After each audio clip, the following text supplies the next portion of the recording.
এই দেখুন চালতাটা একদম কচি আছে। দেখুন চালতাগুলো আমার সব কাটা হয়ে গেছে।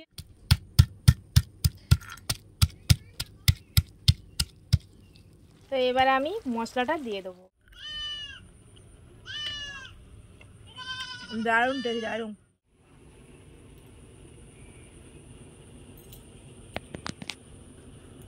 নমস্কার বন্ধুরা, সুধা ভিলেজ ব্লগে আপনাদের সবাইকে স্বাগত। আবার একটা নতুন ব্লগ নিয়ে চলে এলাম। আপনারা আমার সঙ্গে থাকুন আর শুরু থেকে শেষ পর্যন্ত ব্লগটা দেখতে থাকুন। আশা করি আজকের ব্লগটা ভীষণ ভালো লাগবে। তো আজকের আমি একটা রেসিপি নিয়ে চলে এসেছি, চালতার আচার। তো কারা কারা চালতার আচার খেতে ভালোবাসেন অবশ্যই আমাকে জানাবেন। আমার তো ভীষণ পছন্দের এটা একটা রেসিপি। আর এখন আমি চালতা গাছের কাছে যাব চালতা পেড়ে আনতে। তো চলুন আপনারাও আমার সঙ্গে। আরও একটা কথা বলতে চাই বন্ধুরা, তো যারা আমার চ্যানেলের পাশে আমার এত সাপোর্ট করছেন তাদের অসংখ্য ভালোবাসা। আমার পুরনো বন্ধুরা তো আমার পাশেই আছেন আর এইভাবেই থাকবেন, আর আমিও আপনাদের পাশে আছি। আর যারা নতুন আসছেন তাদের অনেক ধন্যবাদ ও ভালোবাসা। এইভাবে আমার পাশে থাকবেন, আমিও আপনাদের পাশে আছি। তো বন্ধুরা, এই যে চালতা গাছের কাছে চলে এসেছি আর চালতা পেড়ে নেবো। আর ওর ভিতরে দেখুন প্রচুর চালতা হয়ে আছে। এই যে একটু জুম করে দেখাই আপনাদের, এই দেখুন। তো অনেক চালতা হয়ে আছে, আর অনেকে হয়তো চালতা গাছ দেখেছেন, অনেকে দেখেননি। তো একটু ভালো করে দেখে নিন, প্রচুর চালতা হয়ে আছে গাছটায়। তো পেড়ে নেবো কয়েকটা। তো দেখুন এই যে তিনটে কিন্তু আমি চালতা পেড়ে নিয়ে চলে এসেছি গাছে থেকে, আর পাড়াটা দেখাতে পারলাম না। তো এই যে একবারে বাড়িতে নিয়ে চলে এসেছি, এসে আপনাদের দেখাচ্ছি। আর এই যে দেখুন চালতাগুলো দেখুন। আর চালতার আচার কে কে খেতে ভালোবাসেন অবশ্যই আমাকে জানাবেন। আমি কিন্তু চালতার আচারই বানাবো, দারুণ লাগবে। চালতার আচারটা আমার ভীষণ ভালো লাগবে। আর আচার জিনিসটা কিন্তু আশা করি সবারই ভালো লাগে, যে কোনো আচার। তো আমি চালতাটা এখন কেটে নেব। এই দেখুন চালতাটা একদম কচি আছে, মানে নরম। এই ভিতরে কিন্তু এটা দানা, এই যে দেখছেন তো দানা। তো এবার আমি আস্তে আস্তে করে কেটে নেব। তো এইভাবে এবার কেটে নেব, নিয়ে এইভাবে আমি আস্তে আস্তে করে চালতার এই খোলাটা ছাড়িয়ে নেব। এই দেখুন কত সুবিধা, দেখছেন তো। চালতা যারা কাটতে জানেন না, এইভাবে কিন্তু আস্তে আস্তে কাটবেন, হুটপাট করার দরকার নেই, না তো হাত কেটে যাবে। আস্তে আস্তে চাপ দিলেই কেটে যাবে। এই যে এরমভাবেই কেটে নিয়েছি। আমি একটু মোটা মোটা করছি, যেহেতু চালতাটা নরম আছে। আর শক্ত হলে একটু পাতলা পাতলা করে নিলে তাহলে কিন্তু যখন সিদ্ধ হবে তাড়াতাড়ি কিন্তু সিদ্ধ হয়ে যাবে। আমার নরম বলে একটু মোটা মোটাই করছি। তো এইভাবে কিন্তু আমি সবগুলো কেটে নেব।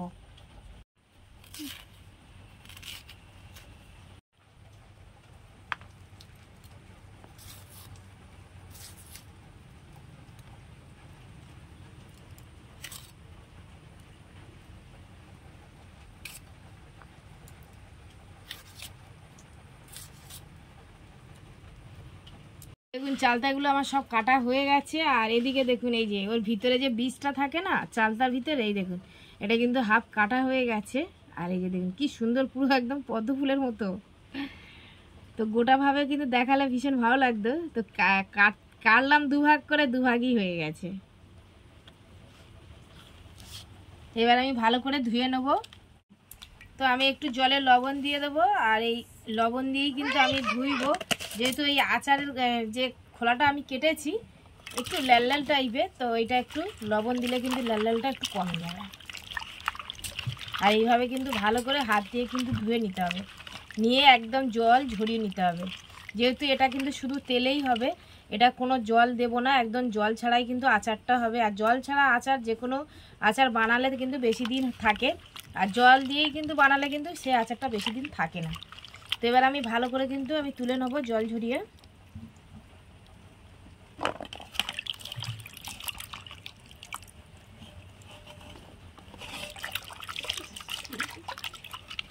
দেখুন চালটার একটা কষ আছে, জলটা দেখুন পুরো লাল হয়ে গেছে, কিছু লাল হয়ে গেছে। এই যে দেখুন একটা কষ থাকে যে কোনো জিনিসে, দেখবেন কাটার পর না যখন জলেতে ধুইবেন কষ থাকে।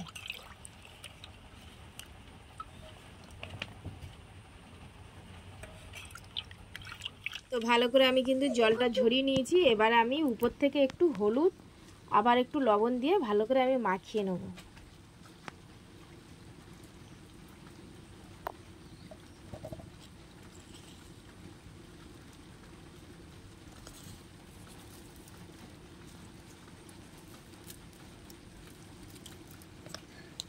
তো ভালো করে আমি হাত দিয়ে এইভাবে কিন্তু মাখিয়ে নেব।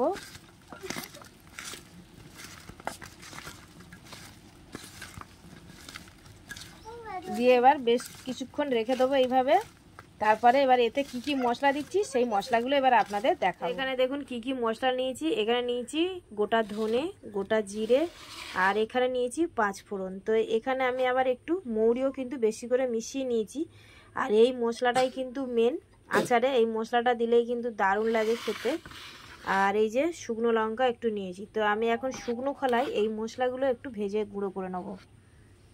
তো কড়াইটা গরম হয়ে গেছে, এবার আমি মশলাগুলো দিয়ে দেবো। সব মশলাগুলো দিয়ে দেবো। এরকম শুকনো খোলায় ভালো করে আমি কিন্তু মশলাটা ভেজে নেব। তো মশলাটা কিন্তু ভালো করে এই যে ভেজে নিয়েছি শুকনো খোলায়, এবার আমি শিলে গুঁড়ো করে নেব। আপনারা চাইলে মিক্সিতেও গুঁড়ো করে নিতে পারেন। সব একসঙ্গে ভালো করে আমি গুঁড়ো করে নেব। আপনারা আমি যে এখানে দেখুন 4টে কিন্তু লঙ্কা নিয়েছি। আপনারা চাইলে আপনাদের পরিমাণ মতো নেবেন, যেহেতু এটা একটু মিষ্টি মিষ্টি হবে ওই জন্য আমি একটু লঙ্কাটা কম নিয়েছি। আপনারা যদি ঝাল বেশি খান একটু নেবেন বেশি করে। আর এমনি লঙ্কাগুলো খুবই ঝাল, খুব সুন্দর একটা গন্ধ। মশলাটা কিন্তু বেশি কিন্তু গুঁড়ো করার দরকার নেই, জাস্ট একটু যেন গোটা গোটা মতো থাকে, মানে মুখে যেন পড়ে মশলাটা। আচারটা খেলে মুখে লাগবে সেরকমই ভালো লাগবে, বেশি মিহি করে দিলে না ভালো লাগে না। মশলাটা কিন্তু এরকমই হবে। এবার আমি তুলে নেব, বেশি মিহি হবে না।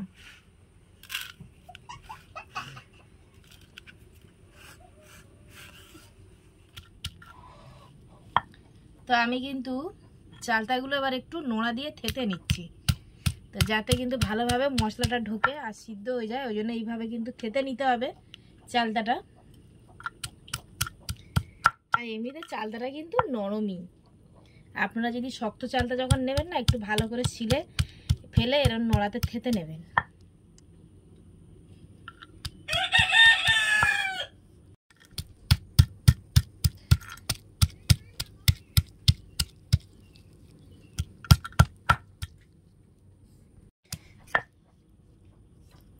তো এইভাবে কিন্তু আমি সবগুলো থেতে নেব। আস্তে আস্তে ধরে থেতে হচ্ছে, না তো স্লিপকে বেরিয়ে যাচ্ছে। তো আমি কিন্তু কড়াই বসিয়ে দিয়েছি। এবারে আমি এখানে দিয়ে দেবো সর্ষের তেল। তো সর্ষের তেলটা একটু বেশি পরিমাণ মতো দিতে হবে, কিন্তু সর্ষের তেলে আচারটা হবে। ব্যাস, তো তেলটা আমার গরম হয়ে গেছে। এইবারে আমি চালতাটা দিয়ে দেবো। একদম চালতার আচার কিন্তু জল ছাড়াই বানাচ্ছি। আর যে কোনো আচার জল দিয়ে কিন্তু বানালে ভালো লাগে না, সম্পূর্ণ কিন্তু তেলেই হবে এটা। তো এই যে আমি খুন্তি দিয়ে নাড়া শুরু করে দিয়েছি। মনে হচ্ছে একটু তেল কম হয়েছে, আর একটু তেল লাগবে, তেলের পরিমাণটা একটু বেশি থাকবে। তো কিছুক্ষণ আমি নাড়াচাড়া করে নিয়ে তারপরে একটু তেল দেবো পরে। তো দেখুন এই যে তেল কিন্তু অনেকটাই উঠেছে। আমি ভেবেছিলাম একটু তেল দেবো, কিন্তু তেল দিতে আর লাগবে না। আর খুব সুন্দরভাবে কিন্তু চালতার আচারটা কিন্তু হচ্ছে। এবারে আমি এর উপরে চিনি দিয়ে দেবো। তো এবারে আমি চিনি দিয়ে দেবো। আর এই যে এই বাটির আমি কিন্তু হাফ বাটি নিয়েছি চিনি। এই যে চিনিটা ঢেলে দেবো।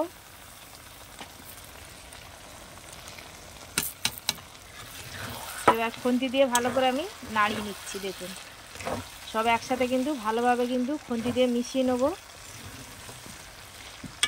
তো এবারে আমি মশলাটা দিয়ে দেবো, যে মশলাটা গুঁড়ো করে রেখেছিলাম এবার এই মশলাটা দিয়ে দেবো। এই মশলাটা দিলে এবার দারুণ লাগবে খেতে। এবারে খুন্তি দিয়ে নাড়িয়ে নেব।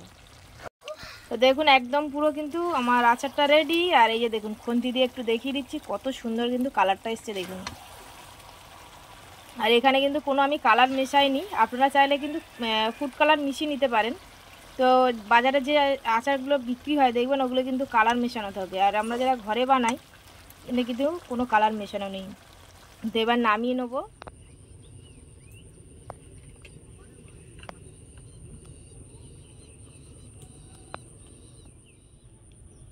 তো বন্ধুরা আমি আচারটা খেয়ে দেখবো কেমন হয়েছে আর আপনাদেরকেও বলবো, যার জন্য আমি কিন্তু প্লেটে করে নিয়ে বসে গেছি। আর চালতার আচার, আর সত্যি কথা আমি কিন্তু আর থাকতে পারছি না। আপনারা কারা কারা পছন্দ করেন চলে আসুন, এই নিন, আপনারা আগে খান তারপরে বলবেন কেমন হয়েছে টেস্ট। আর এই আচারটা খেতে খেতে ভীষণ একটা কথা মনে পড়ছে বন্ধুরা, মানে স্কুলের কথা। তো যখন স্কুলে যেতাম তখন কিন্তু এই চালতার আচারটা খুব মিস করতাম।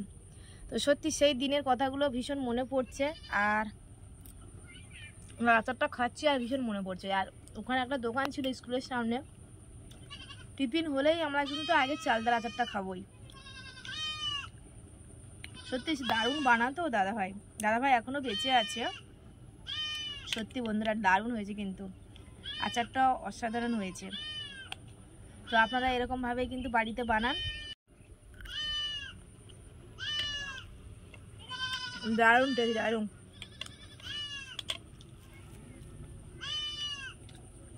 আর বাইরে বৃষ্টি হচ্ছে, সকাল থেকে এত বৃষ্টি হচ্ছে, পুরো রাস্তাগুলো তো পুরো কানায় কানায় হয়ে গেছে জল। এখনো মেঘ করে আছে, জানি না বৃষ্টি তো হবেই মনে হচ্ছে, পুরো অন্ধকার করে আছে। আর এখন কিন্তু দুপুর 12টা বেজে গেছে। তো ব্লগটা আর বেশি বড় করছি না বন্ধুরা, ব্লগটা এখানে শেষ করছি। যদি ব্লগটি ভালো লাগে সাবস্ক্রাইব, লাইক, কমেন্ট, শেয়ার করবেন আর আমার পাশে থেকে আমাকে সাপোর্ট করবেন। আর যারা আমাকে ফেসবুকে আমার ভিডিওটা দেখছেন তাদের অনেক অনেক ভালোবাসা, এইভাবে আমার পাশে থাকবেন। আর যারা এখনই আমার পেজটা ফলো করেনি অবশ্যই পেজটা ফলো করবেন। সবাই ভালো থাকবেন, সুস্থ থাকবেন, টাটা।